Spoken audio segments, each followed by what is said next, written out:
మిత్రమా, మనిషికి మరణం విచిత్రమైనది. మరణం ఎంత విచిత్రమైనదంటే వైద్యులు విద్యావంతులు, మేధావులు మేధస్సు, ధనం గుణం మేధస్సు, మంది మార్బలం, ఇంటి నిండా డబ్బులున్న ఆస్తులున్న కోటీశ్వరులు కూడా అసలు మరణం ఎందుకు వస్తుందో అని చింతిస్తూనే ఉన్నారు మిత్రమా. మేధావులు విద్యావంతులు, వైద్యులు, గుణము ధనము మేధస్సు, మంది మార్బలం ఇవన్నీ ఉన్న ఏమి చేయలేరు, ఏమి ఆపలేరు. మనిషికి మరణం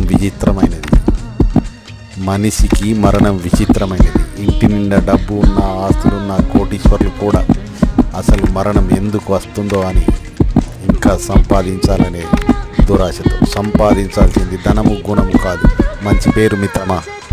మంచి పేరు మాత్రమే మిత్రమా.